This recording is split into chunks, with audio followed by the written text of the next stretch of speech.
Hello students, நம்ம இன்னைக்கு பார்க்க போகிற டாபிக் என்ன அப்படின்னு சொல்லி பார்த்தீங்கன்னா கரைசல்களின் வலிமை. நம்ம ஆய்வகத்தில் பெரும்பாலும் நடத்தக்கூடிய வினைகள் எதை வச்சு நடத்துவோம் அப்படின்னு பார்த்தீங்கன்னா கரைசல்களை வச்சு தான் நடத்துவோம். ஸோ அப்படிப்பட்ட கரைசல்களோட வலிமையை பற்றி நம்ம தெரிஞ்சுக்கிறது ரொம்ப அவசியம். கரைசல்களோட வலிமை எதை பொறுத்து அமையும் அப்படின்னு சொல்லி பார்த்தீங்கன்னா, கரைசல் அப்படின்னு எடுத்துட்டோம்னா கரைசல்ல கரைபொருளும் கரைப்பானும் இருக்கும். கரைசல்களோட வலிமை பெரும்பாலும் அந்த கரைசலில் கரைந்துள்ள கரைபொருளின் அளவை பொறுத்து அமையும். கரைபொருளோட அளவு அதிகமா இருந்துச்சுன்னா சற்று வலிமை மிக்க கரைசலா இருக்கும். அதே மாதிரி கரைபொருளோட அளவு குறைவா இருந்துச்சுன்னா அது சற்று வலிமை குறைந்த கரைசலா இருக்கும். சோ கரைபொருளோட அளவை பொறுத்து கரைசலோட வலிமையை நம்ம வெவ்வேறு டேர்ம்ல குறிப்பிடுறோம். அது என்னென்ன அப்படிங்கறத வரிசையா பார்ப்போம். அதற்கான ஃபார்முலாஸ், அப்புறம் எப்படி அதை கால்குலேட் பண்றது, அந்த ஃபார்முலாவில் அப்ளை பண்ணி எப்படி கால்குலேட் பண்றது அப்படிங்கறத பார்ப்போம் ஒன் பை ஒன்னா. முதல்ல பார்க்க போறது நிறை சதவீதம்.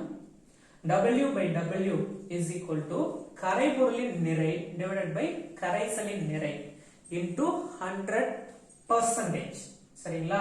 நிறை சதவீதம் is equal to W1. இதேதான் கரைபொருளோட நிறையை நம்ம W1 அப்படின்னு எடுத்துக்கிறோம். கரைசலோட நிறை கரைபொருளின் நிறை W1 plus கரைப்பானின் நிறை W2 into 100%. சரிங்களா? இது நிறை சதவீதம் கரைசலின் நிறையை பொறுத்து அப்படின்னு சொல்லி கொடுத்துட்டாங்கன்னா இந்த ஃபார்முலாவை நம்ம பயன்படுத்தணும். சப்போஸ் சம்டைம்ஸ் கரைப்பானின் நிறையை பொறுத்து அப்படின்னு கொடுத்துட்டாங்க. கரைப்பானின் நிறையை பொறுத்து அப்படின்னு கொடுத்துட்டாங்கன்னா இந்த கரைசலின் அப்படின்னு இருக்கிறதுக்கு பதிலா கரைப்பானின் நிறை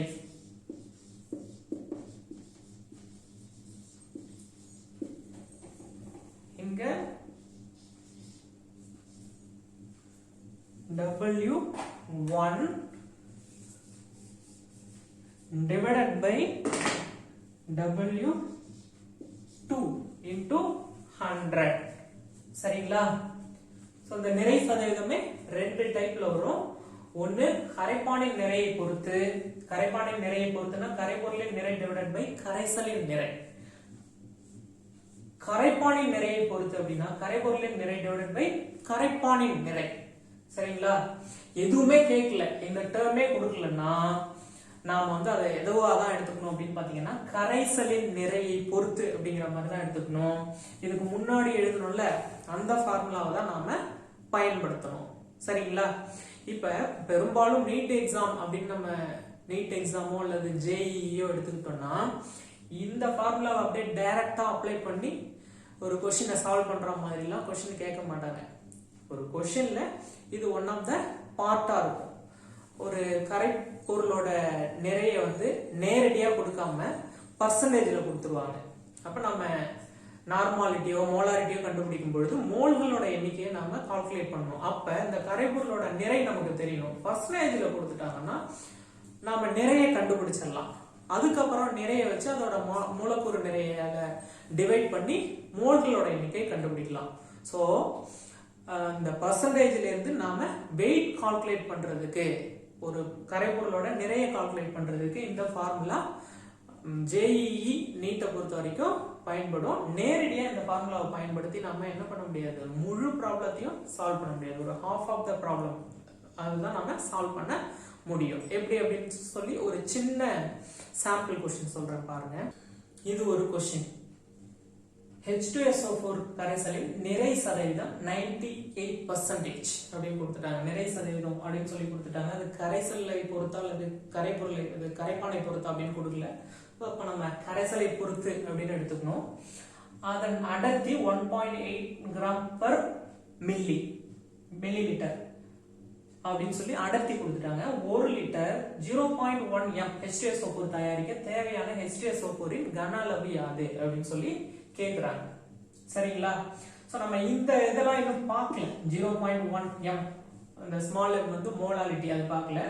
ஆனா நம்ம இப்ப இந்த ஃபார்முலாவை பயன்படுத்தி நாம இதோட நிறைய கண்டுபிடிக்கலாம். சரிங்களா? நிறைய கண்டுபிடிக்கலாம். எப்படி அப்படின்னு சொல்லி பாத்தீங்கன்னா, நிறை சதவீதத்துக்கான ஃபார்முலா என்ன அப்படின்னு சொல்லி பாத்தீங்கன்னா, W divided by W percentage is equal to கரைபொருளின் நிறை. அதுதான் நம்ம கண்டுபிடிக்க போறோம். சோ அதை நம்ம வந்து x கிராம் அப்படின்னு எடுத்துக்கிறோம். கீழே கரைப்பானோட நிறை அது வந்து ஒரு 100 கிராம் அப்படின்னு எடுத்துப்போம். 100 கிராம் அப்படின்னு எடுத்துப்போம். எந்த क्वेश्चन இருந்தாலும் 100 கிராம் எடுத்துக்கலாம், தப்பு கிடையாது.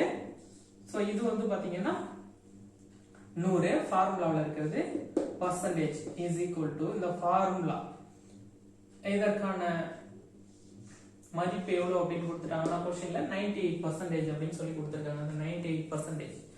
இந்த பக்கமும் percentage இருக்கு, இந்த பக்கமும் percentage இருக்கு. ரெண்டையும் நம்ம என்ன பண்ணிடுறோம்? கேன்சல் பண்ணிடுறோம். சரிங்களா? இப்ப நாம என்ன கண்டுபிடிக்க போறோம் அப்படின்னு சொல்லி பாத்தீங்கன்னா, இந்த 100ம் இந்த 100ம் கேன்சல் ஆயிடுது.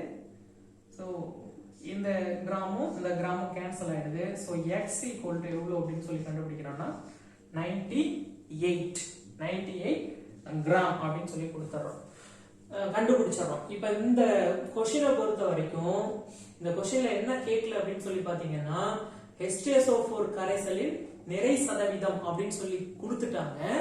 ஆனா என்ன கொடுக்கல, எவ்வளவு நிறை, எத்தனை கிராம் அப்படிங்கறத கொடுக்கல. சோ பெரும்பாலான கேள்விகள்ல நேரடியா நிறைய கொடுக்காம இந்த மாதிரி நிறை சதவீதம், கன அளவு சதவீதம் இது மாதிரி கொடுத்துருவாங்க. அப்ப நம்ம எவ்வளவு அமௌண்ட் இருக்கும் அப்படிங்கறத கண்டுபிடிக்கிறதுக்கு நாம இந்த நிறை சதவீதம் ஃபார்முலாவை யூஸ் பண்றோம். சரிங்களா? இது கரைசல்களோட வலிமையை தெரிஞ்சுக்கக்கூடிய ஒரு ஃபார்முலா. அடுத்தது நிறை பை கன அளவு சதவீதம், W/V percentage. இதுக்கான ஃபார்முலா என்ன அப்படின்னு பாத்தீங்கன்னா, கரைபொருளின் நிறை டிவைடட் பை கரைசலின் கன அளவு. இதுக்கு முன்னாடி நிறையில வந்து கரைசலை பொறுத்து கரைப்பானை பொறுத்து அப்படின்னு வந்துச்சு. இங்க வந்து கரைப்பானை பொறுத்து கரைசலை பொறுத்தா அப்படின்னு சொல்லி பார்த்தோம்னா ரெண்டுமே ஒண்ணுதான். கரைசலோட கன அளவும் கரைப்பானோட கன அளவு பொறுத்த வரைக்கும் ஒன்னாவே இருக்கும். அப்படிங்கறதால ஜெனரலா நம்ம கரைசலின் கன அளவு இன்டு 100% அப்படின்னு சொல்லிட்டு ஃபார்முலாவை பயன்படுத்துறோம். இங்க W1 கரைபொருளோட நிறை, அதோட குறியீடு எப்பவுமே W1 அப்படின்னு எடுத்துக்கிறோம். Divided by V solution, volume of solution, அதாவது கரைசலோட கன அளவு இன்டு 100%. இது வந்து நிறை பை கன அளவு சதவீதம். கன அளவு சதவீதம் V/V percentage is equal to கரைபொருளின் கன அளவு divided by கரைசலின் கன அளவு into 100%. இப்ப கரைபொருளும் லிக்யூட்ல அல்லது கேசியஸ் ஸ்டேட்ல அப்படி இருந்துச்சுன்னா, இதுக்கு முன்னாடி பார்த்தது கரைபொருள் எல்லாமே சாலிட் ஸ்டேட்ல இருக்கும். இங்க வந்து லிக்விட் ஸ்டேட்ல இருந்துச்சுன்னா அப்ப கரைபொருளோட அளவு வந்து நம்ம கன அளவுல தான் சொல்லலாம். அதற்கான ஃபார்முலா இது V, small v divided by capital V. small v வந்து கரைபொருளோட கன அளவு, கேபிட்டல் V வந்து கரைசலின் கன அளவு. கன அளவு பொதுவா நம்ம லிட்டர்ல தான் அளப்போம். சரிங்களா? அடுத்ததா மோலாரிட்டி, ரொம்ப முக்கியமான டாபிக். மோலாரிட்டியை கேபிட்டல் M அதால டினோட் பண்றாங்க. M is equal to கரைபொருளின் மோல்களின் எண்ணிக்கை டிவைடட் பை கரைசலின் கன அளவு. இதோட அலகு மோல், இதோட அலகு லிட்டர். சோ மோலாரிட்டியோட அலகு mole by litre, mole per litre. சரிங்களா? Mole per litre. சோ இத குறியீட்டுல சொல்லணும். M கரைபொருளோட மோல்களோட எண்ணிக்கை நம்ம எப்பவுமே ஸ்மால் n ல குறிப்போம். அதே மாதிரி கரைசலோட கன அளவை V ல குறிப்போம். என்னோட அலகு மோல், வியோட அலகு லிட்டர். சரிங்களா? இதுதான் ஃபார்முலா. இப்ப இந்த ஃபார்முலாவே சில புக்ஸ்ல வந்து எக்ஸ்டெண்ட் பண்ணி கொடுத்திருப்பாங்க. இன்னும் வந்து ப்ராப்ளத்தை ஈஸியா நம்ம வந்து ஃபார்முலாவுல சப்ஸ்டிட்யூட் பண்ணி ஈஸியா ஆன்சர் வர வைக்கிறதுக்காக இந்த ப்ராப்ளத்தை இன்னும் எக்ஸ்டெண்ட் பண்ணி கொடுக்குறாங்க. எப்படி அப்படின்னு சொல்லி பார்த்தோம்னா நமக்கு தெரியும் என்னோட வேல்யூ n எப்படி கண்டுபிடிப்போம் அப்படின்னு பாத்தீங்கன்னா, நம்பர் ஆஃப் மோல்ஸ், மோல்களோட எண்ணிக்கை இஸ் ஈக்குவல் டு கொடுக்கப்பட்ட கரைபொருளோட நிறை W1 டிவைடட் பை அதோட மோலார் நிறை. கரைபொருளோட நிறை டிவைடட் பை அதோட மோலார் நிறை தான் நம்பர் ஆஃப் மோல்ஸ். இத வந்து இதுல சப்ஸ்டிட்யூட் பண்ணாங்கன்னா W1 divided by M1 whole divided by V அப்படிங்கிறது ஒரு ஃபார்முலா. இது வந்து லிட்டர்ல கொடுத்தாங்கன்னா இப்படியே நேரா இதுல சப்ஸ்டிடியூட் பண்ணி நாம ஆன்சரை கண்டுபிடிச்சிடலாம். சப்போஸ் கொடுக்கப்பட்ட அந்த கேள்வியில எம்எல்ல கொடுத்துருக்காங்க அல்லது ஆன்சர் வந்து எம்எல்ல கேக்குறாங்க அப்படின்னா இந்த ஃபார்முலா இன்னும் எப்படி சேஞ்ச் ஆகுது அப்படின்னு சொல்லி பாத்தீங்கன்னா m is equal to w1 divided by m1 whole divided by v. என்னத்துல கொடுத்துறாங்க? ml ல ப்ராப்ளத்துல கொடுத்துறாங்க. இந்த ml வந்து நாம ஆனா மோலாரிட்டி எதுல தான் சொல்லணும்? நம்ம லிட்டர்ல தான் சொல்லணும். சோ ப்ராப்ளத்துல ml ல கொடுத்துட்டாங்கன்னா நம்ம அதை லிட்டருக்கு எப்படி கன்வர்ட் பண்றது அப்படின்னா கன்வர்ஷன் ஃபேக்டர் பயன்படுத்தணும். கன்வர்ஷன் ஃபேக்டர் லிட்டரை பொறுத்த வரைக்கும் என்ன அப்படின்னு பார்த்தோம்னா 1000 ml divided by 1 liter அல்லது 1 liter divided by 1000 ml. இதுதான் கன்வர்ஷன் ஃபேக்டர் இல்லையா? இதோட மதிப்பு எவ்வளவு? இதுவும் ஒண்ணு தானே. இதையும் கேன்சல் பண்ணனும்னா என்ன வரும்? 1 தான் வரும் இல்லையா? இதையும் கேன்சல் பண்ணனும்னா 1 தான் வரும். நம்ம இங்க எதை கேன்சல் பண்ணனும்? ml ல கேன்சல் பண்ணிட்டு லிட்டர் வரணும். அப்ப ml கீழ இருக்கிற இந்த டேர்ம் எடுத்துக்கிறோம். அப்ப 1 liter divided by 1000 ml. So இப்போ இந்த ml லும் கேன்சல் ஆயிடுது. இந்த v கூட லிட்டர் செஞ்சா v லிட்டர். இங்க இந்த v by 1000 தான் இது அர்த்தமாகுது இல்லையா? v கூட இந்த 1 பெருக்கணும்னா v லிட்டர் divided by 1000 தான் இருக்கு இல்லையா? இப்போ இந்த கீழ இருக்கிற டேர்ம் அப்படியே மேல போச்சுன்னா என்ன ஆகும்? m is equal to ஏற்கனவே w1 divided by m1 இருக்கு into இந்த v கீழ இருக்கிறது சரி மேல இருக்கிறது கீழையும் கீழ இருக்கிற அந்த 1000 மேலையும் போய்டும். v வந்து கீழ வந்துரும். சோ இங்க நமக்கு தெரியும் இதுதான் ஃபார்முலா. m மோலாரிட்டி, w1 கரைபொருளோட நிறை, m1 கரைபொருளோட molar mass 1000 divided by v litre. சரிங்களா? இது மோலாரிட்டிக்கான ஃபார்முலா. இப்ப இந்த ரெண்டு ஃபார்முலாவையும் நாம பயன்படுத்தி கணக்கு போட போறோம். இப்ப இந்த ஃபார்முலா பயன்படுத்தி கணக்கு போடுறது என்ன பொறுத்த வரைக்கும் ஈஸி. இந்த ஃபார்முலா சப்போஸ் நம்ம நிறைய ஃபார்முலா ஒரு எக்ஸாமுக்கு ப்ரிப்பேர் பண்ணும்பொழுது மைண்ட்ல வச்சிருப்போம். இந்த ஃபார்முலாவில் இந்த டேர்ம்லாம் இருக்கும்பொழுது ஏதோ w1க்கு பதிலாக w2, m1க்கு பதிலாக m2 அப்படின்னு சொல்லி ஏதோ சின்ன ஒரு மிஸ்டேக் ஆயிடுச்சுன்னா அந்த ப்ராப்ளமே நமக்கு மிஸ்டேக் ஆகிறது வாய்ப்பு இருக்கு. ரெண்டையும் பயன்படுத்தி ஒரு ப்ராப்ளத்தை நம்ம இப்ப சால்வ் பண்ண போறோம். எது ஈஸி அப்படிங்கறத நீங்க முடிவு பண்ணீங்க. என்ன பொறுத்த வரைக்கும் இந்த ஃபார்முலா பயன்படுத்தி ப்ராப்ளம் சால்வ் பண்றது ஈஸி அப்படின்னு நான் ஃபீல் பண்றேன். சரிங்களா? ஒரு ப்ராப்ளம் பார்ப்போம். 0.4 கிராம் NaOH 100 ml தூய நீரில் கரைக்கும் போது கிடைக்கும் கரைசலின் மோலாரிட்டியை கணக்கிடுக அப்படின்னு சொல்லி கொடுத்துட்டாங்க. ஸோ இப்போ நமக்கு என்ன தெரியுது அப்படின்னு பார்த்தோம்னா NaOH கரைபொருள், நீர் வந்து கரைப்பான். அது கரைக்கும் பொழுது ஒரு கரைசல் உருவாகுது. அதோட மோலாரிட்டியை கணக்கிட சொல்றாங்க. நம்ம ரெண்டு ஃபார்முலாவே பயன்படுத்தி நம்ம என்ன பண்ண போறோம் அப்படின்னு சொல்லி பாத்தீங்கன்னா இந்த கணக்கை போட போறோம். ப்ராப்ளம் சால்வ் பண்ண போறோம். m is equal to w1 divided by m1 into 1000 divided by b அப்படிங்கிறது ஒரு formula. n is equal to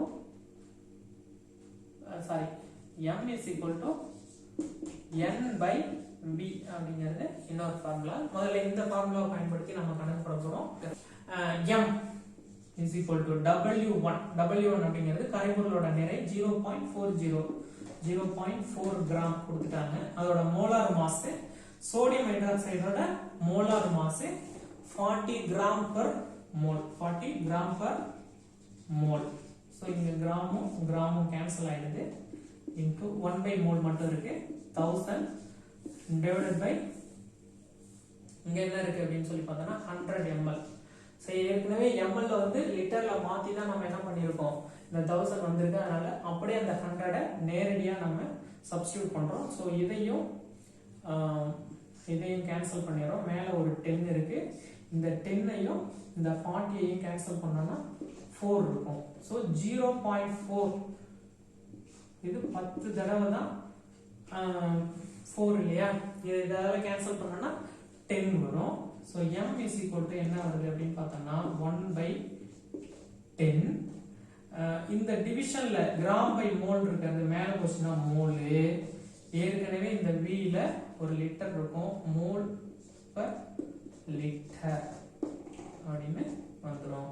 so 1/10 நம்ம எப்படி எழுதலாம்? m is equal to 0.1 the mole per liter capital M அப்படின்னு சொல்லி குறிக்கலாம். இதுதான் இதற்கான ஆன்சர். ஒரு சிம்பிள் क्वेश्चन தான். அடுத்தது இப்படி நம்ம எப்படி சால்வ் பண்றோம் அப்படின்னு சொல்லி பார்க்கறோம். சோ இங்க வந்து பாத்தீங்கன்னா n அப்படிங்கிறது number of moles of solute, அதாவது கரைபொருளோட மோல்களின் எண்ணிக்கை. எப்படி கண்டுபிடிக்கிறது? given weight 0.4 gram divided by அதோட molar mass 40 gram per mole. molar mass எப்படி கண்டுபிடிக்கிறது அப்படிங்கறத நம்ம ஏற்கனவே இதுக்கு முன்னாடி வீடியோல பார்த்திருக்கோம். அப்படியே இல்லைனாலும் molar mass கண்டுபிடிக்கிறது, molar mass கொடுத்துருவாங்க, அப்படி இல்லைன்னா அட்டாமிக் மாஸ் கொடுத்துருவாங்க, அதை பயன்படுத்தி நம்ம molar mass கால்குலேட் பண்ணிக்கலாம். இது கிராம் கிராம் கிராம் கேன்சல் ஆயிடுது. எவ்வளோ அப்படின்னு பார்த்தீங்கன்னா 1/100 மோல் வரும் இல்லைங்களா? இது எப்படி இதையும் கேன்சல் பண்ணா 100 மோல் வரும் அப்படின்னா இது கொஞ்சம் அப்படியே ஈஸியா இருக்கு. எப்படி ஈஸியா பண்றது அப்படின்னா 0.4 எப்படி எழுதலாம்? 4 into 10 to the power of minus 1 அப்படின்னு எழுதலாம் இல்லையா? 0.4 4 into 10 to the power of minus 1 அப்படின்னு எழுதலாம். இத 4 into 10 அப்படின்னு எழுதலாம் இல்லையா? சோ இப்போ நம்ம என்ன பண்றோம் அப்படின்னு சொல்லி பார்த்தா இந்த 4ஐயும் கேன்சல் பண்ணிடுறோம். இந்த 10 அப்படியே மேல போச்சுன்னா, இந்த 10 பவர் 1ன்னு அர்த்தம். அது மேல போச்சுன்னா மேலே ஏற்கனவே 10 பவர் மைனஸ் 1 இருக்கு. இந்த கீழே இருக்கிற 10 மேல போச்சுன்னா 10 பவர் மைனஸ் 1 ஆகும். இப்போ இது ரெண்டையும் கூட்டணும்னா 10 to the power of minus 2 that is equal to 1/10 square that is equal to 1/100 அப்படின்னு வருது இல்லையா? இப்படிதான் இது வந்துச்சு. இதுல இருந்து இது எப்படி வருது அப்படிங்கிறது சொல்லியிருக்கோம். அடுத்தது இதை அப்படியே இதுல சப்ஸ்டியூட் பண்றோம். ஸோ v வந்து எதுல கொடுத்துருக்காங்க அப்படின்னு பார்த்தோம்னா ml ல கொடுத்துருக்காங்க. ஆனால் நம்ம v வந்து லிட்டர்ல மாத்துறோம். v is equal to எவ்வளோ கொடுத்துருக்காங்க அப்படின்னு பார்த்தீங்கன்னா 100 ml கொடுத்துருக்காங்க இல்லையா? 100 ml நம்ம லிட்டர்ல எப்படி மாத்துறது அப்படின்னு பார்த்தோம்னா அதுக்கு கன்வர்ஷன் ஃபேக்டர் நம்ம பயன்படுத்துறோம். எப்படி அப்படிங்கறத நம்ம ஏற்கனவே சொல்லியிருக்கோம். 1 liter divided by 1000 ml. ஒரு வேல்யூவை ரெண்டு ஒரே மாதிரியான, அதாவது 1 லிட்டரும் 1000 ml ஒண்ணுதான். இதை இதால டிவைட் பண்ணணும்னா ஒண்ணுதான் வரும். ஒரு நம்பரை 1ஆல பெருக்கணும்னா அதோட மதிப்பு மாறாது அப்படிங்கறதால இதை இதால பெருக்கிக்கிறோம். சோ இந்த ml இந்த ml கேன்சல் ஆயிடுது.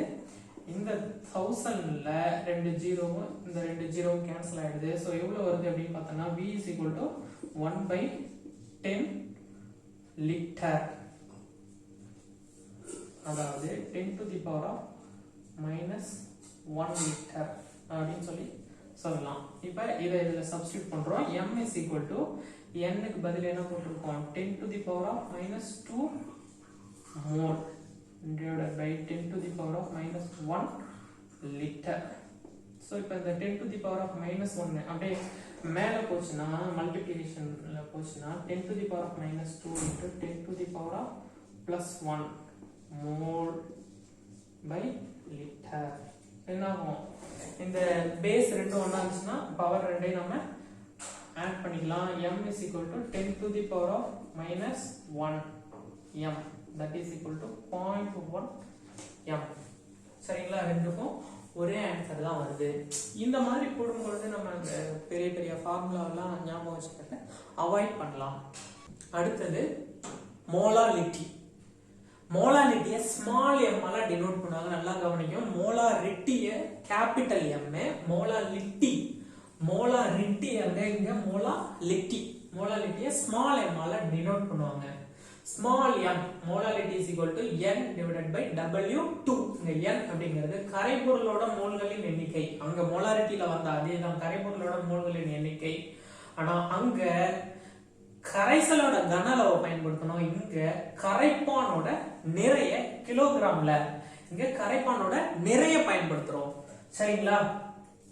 ஏன் மோலாரிட்டி கிட்டத்தட்ட ஒண்ணுதான்.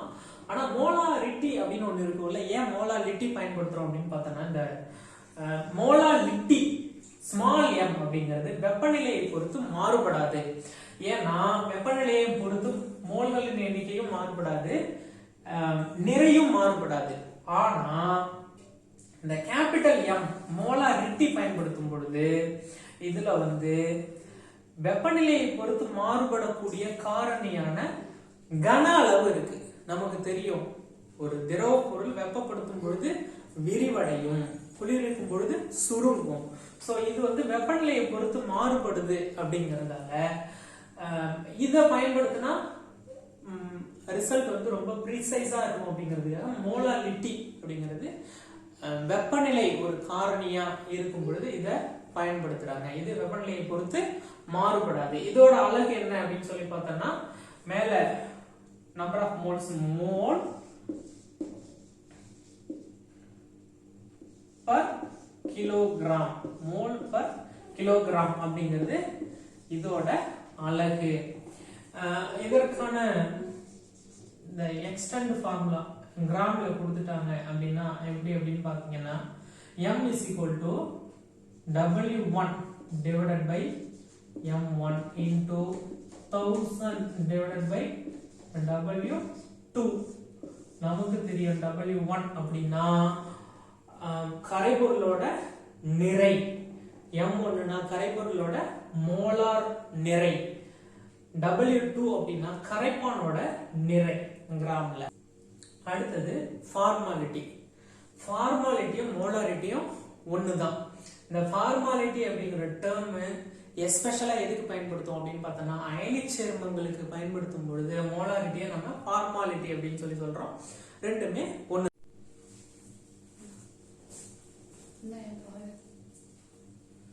அடுத்து நம்ம பார்க்க போறது நார்மாலிட்டி. நார்மாலிட்டிய கேபிட்டல் அடுத்து நம்ம பார்க்க போறது நார்மாலிட்டி. நார்மாலிட்டியை நம்ம கேபிட்டல் என்னால டினோட் பண்றோம். Capital N is equal to கரைபொருளின் கிராம் சமானங்களின் எண்ணிக்கை டிவைடட் பை கரைசல்களின் கன அளவு. நாம அங்க மோல்களோட எண்ணிக்கை எப்படி கால்குலேட் பண்ணுவோம்? மோல்களின் எண்ணிக்கை is equal to கொடுக்கப்பட்ட நிறை டிவைடட் பை அதோட மோலார் நிறை, அதால டிவைட் பண்ணி கண்டுபிடிப்போம் இல்லையா? இங்க கிராம் சமானங்களோட எண்ணிக்கை எப்படி கண்டுபிடிக்கிறோம் அப்படின்னு சொல்லி பார்த்தோம்னா, கிராம் சமானங்களோட எண்ணிக்கை number of equivalents is equal to கொடுக்கப்பட்டுள்ள கரைபொருளோட நிறை W1 divided by equivalent mass, சமான நிறையால வகுத்தனா கிடைக்கிறது என்னது? கிராம் சமானங்களோட எண்ணிக்கை. ஒரு பொருளோட நிறைய அதோட சமான நிறையால வகுத்தனா கிடைக்கிறது கிராம் சமானங்களோட எண்ணிக்கை. கரைசலோட கன அளவு லிட்டர். இதோட அலகு வந்து பாத்தீங்கன்னா கிராம் சமானம் பர் லிட்டர். நெக்ஸ்ட் மோல் பின்னம் X அப்படின்னு டினோட் பண்றோம். மோல் பின்னம் அப்படிங்கிறது என்னன்னா, ஒரு கரைசல் எடுத்துக்கிட்டோம்னா அதுல கரைபொருள் இருக்கும், கரைப்பான் இருக்கும். இந்த கரைசல்ல ரெண்டு கூறு இருக்கு. ஒரு கூறு கரைபொருள், இன்னொரு கூறு கரைப்பான். இப்ப கரைப்பானோட மோல் பின்னம், கரைப்பானோட மோல் பின்னம் அப்படிங்கிறது கரைப்பானோட மோல்களின் எண்ணிக்கைக்கும் கரைசலில் உள்ள கரைபொருள் மற்றும் கரைப்பான் ரெண்டோட மோல்களின் எண்ணிக்கையின் கூடுதலுக்கும் இடையே உள்ள விகிதம், அத வந்து கரைப்பானோட மோல் பின்னம் அப்படின்னு சொல்லி சொல்றோம். அதாவது எக்ஸாக்டான டெஃபினேஷன் என்னன்னா, ஒரு கரைசல்ல இருக்கக்கூடிய ஒரு கூறின் மோல் பின்னம் அப்படிங்கிறது அந்த கூறின் மோல் பின்னத்திற்கும் அதில் உள்ள மொத்த கூறுகளின் மோல் பின்னத்திற்கும் இடையே உள்ள விகிதம். சப்போஸ் இப்ப 3 கூறு இருக்கு அப்படின்னாலும் அப்ப N1 கண்டுபிடிக்கிறோம்னா N1 plus N2 plus N3 ரெண்டு கூறுனா இதோட ஃபார்முலா நின்றோம். N1 plus N2 டிவிஷன்ல மேல ஏதோ ஒரு கூறுக்கு தான் நம்ம மோல் பின்னம் கண்டுபிடிக்க போறோம். சப்போஸ் 3 இருந்துச்சுன்னா N1 plus N2 plus N3 மூணு கூறு, ரெண்டு கரைபொருள் ஒரு கரைப்பான் இருந்துச்சுன்னா, 3 கரைபொருள் ஒரு கரைப்பான் இருந்துச்சுன்னா இந்த N1 N2 அப்படிங்கிறது இன்க்ரீஸ் ஆயிட்டு போகும். ரெண்டு இருக்கக்குள்ள N1 plus N2 மட்டும் தான். ஓகேங்களா? இப்ப இங்க X1 அப்படிங்கிறது கரைபொருளோட மோல் பின்னம் is equal to N1, கரைபொருளின் மோல்களின் எண்ணிக்கை N1 plus N2, கரைபொருளோட மோல்களின் எண்ணிக்கை பிளஸ் கரைப்பானோட மோல்களின் எண்ணிக்கை கூடுதல், ரெண்டோட கூடுதலையும் இதால டிவைட் பண்ணோம்னா நமக்கு கரைபொருளோட மோல் பின்னம் கிடைச்சிரும். இது கரைப்பானோட மோல் பின்னம். இப்ப நாம இந்த கரைபொருளோட மோல் பின்னத்தையும் கரைப்பானோட மோல் பின்னத்தையும் நாம என்ன பண்ண போறோம், கூட்ட போறோம். x1 plus x2 என்ன வருது அப்படின்னு பார்ப்போமா. சோ x1 ஓட மதிப்பு n1 divided by n1 plus n2 plus x2 ஓட மதிப்பு n2 divided by n1 plus n2. So இப்போ இது ரெண்டையும் கூட்டினோம்னா இங்க வந்து டினாமினேட்டர் ரெண்டுமே சேமா இருக்கிறதால அத காமனா எடுத்துக்கிறோம், n1 plus n2. இதையும் கூட்டிக்கிறோம், மேலே n1 இதுல n2 இருக்கு. சோ இப்போ இதையும் கேன்சல் பண்ணோம்னா என்ன கிடைக்கும், 1. அப்ப x1 plus x2 is equal to என்ன வருது, 1 அப்படின்னு வருது. இப்போ x1 நம்ம கண்டுபிடிக்கணும்னா இந்த x2 இந்த பக்கம் போச்சுன்னா 1 minus x2 ஆகும். சப்போஸ் நமக்கு x2 வேணும்னா x2 is equal to 1 minus x1 அப்படின்னு கிடைக்கும். சரிங்களா, இந்த டெரிவேஷன்ல நாம ஞாபகம் வச்சுக்கணும். இப்போ x1 by x2 என்ன வருது அப்படிங்கறத பார்ப்போம். x1 by x2 என்ன வருது,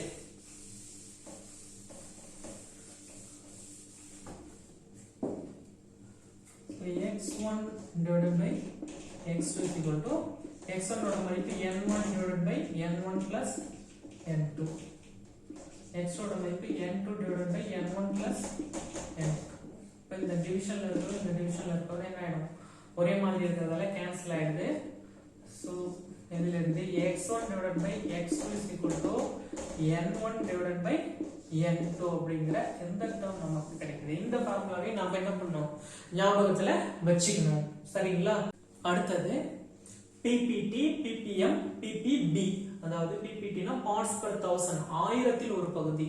இது மில்லியனில் ஒரு பகுதி, இது பில்லியனில் ஒரு பகுதி. இதுவும் நிறை சதவீதமும், நிறை பை நிறை சதவீதம் பார்த்தோம் இல்லையா, நிறை சதவீதமும் ஒண்ணுதான். அப்ப நிறை பை நிறை, அந்த நிறை சதவீதம் கால்குலேட் பண்ணும் பொழுது வேல்யூ வந்து ரொம்ப ரொம்ப லோ டெசிமல், அதாவது வெரி வெரி லோ கான்சென்ட்ரேஷன் சொல்யூஷனுக்கு கால்குலேட் பண்ணும் பொழுது வேல்யூ வந்து ரொம்ப ரொம்ப வெரி வெரி லோ டெசிமல் மதிப்பு வரும். சோ அந்த மாதிரி நேரத்துல அத நாம வந்து ஒரு முழு எண்ணா மாத்தி பார்க்கிறதுக்காக நாம பயன்படுத்துறது தான் வந்து என்ன அப்படின்னு சொல்லி பாத்தீங்கன்னா, இந்த ஆயிரத்தில் ஒரு பகுதி, மில்லியனில் ஒரு பகுதி, பில்லியனில் ஒரு பகுதி. அப்ப அந்த வால்யூம் அங்க 100ஆல பெருக்குவோம். இங்க என்ன பண்றோம், PPT-ல வந்து 1000ஆல பெருக்குறோம். 1000 10 to the power of 3, 10 to the power of 6 வந்து மில்லியன் சொல்றாங்க, மில்லியனால பெருக்குறோம், இங்க பில்லியனால பெருக்குறோம். சரிங்களா, இதுல இருந்து நாம எதை தான் கால்குலேட் பண்றோம், அங்க நிறை சதவீதத்துல இருந்து கரைபொருளோட நிறைய கால்குலேட் பண்ணோம், இதுல இருந்தும் கரைபொருளோட நிறைய கால்குலேட் பண்றதுக்கு நாம இது ப்ராப்ளம்ஸ்ல பயன்படும். சரிங்களா, இது PPT, PPM, PPB. இது கரைசல்களை நீர்த்தல் செய்வதற்கான சமன்பாடு. ஒரு கரைசல் கொடுத்துருவாங்க, அதோட மோலாரிட்டி இவ்வளோ அப்படின்னு சொல்லி கொடுத்துருவாங்க. கொடுத்துட்டு இந்த கரைசலை நமக்கு தேவையான வேற ஒரு நார்மாலிட்டிக்கும் வேற ஒரு வால்யூமுக்கும் புதுசா ஒரு கரைசலை உருவாக்கணும். நீர்த்தல் செஞ்சோ அல்லது அந்த கரைசலை வந்து கொஞ்சம் கரைபொருளை ஆட் பண்ணியோ புது நார்மாலிட்டிக்கு கால்குலேட் பண்ணோம்னா அதற்கான வாய்ப்பாடு மோலாரிட்டி கால்குலேட் பண்ணோம்னா V1 into M1 is equal to V2 into M2. இங்க நார்மாலிட்டி வந்து பாத்தீங்கன்னா V1 into N1 is equal to V2 into N2. இது வந்து நீர்த்தல் செய்வதற்கான சமன்பாடு. அடுத்தது ஒரே கரைபொருளையுடைய வெவ்வேறு செறிவுள்ள கரைசல்களை சேர்க்கிறோம், மோலாரிட்டிக்கான சமன்பாடு. இப்போ வந்து பாத்தீங்கன்னா ஒரு கரைசலோட செறிவு M1, அது வந்து V1 வால்யூம் இருக்கு அப்படின்னு வச்சுப்போம். அதையும் இன்னொரு கரைசலோட செறிவு M2, அது வந்து V2 வால்யூம் இருக்கு அப்படின்னு வச்சுப்போம்.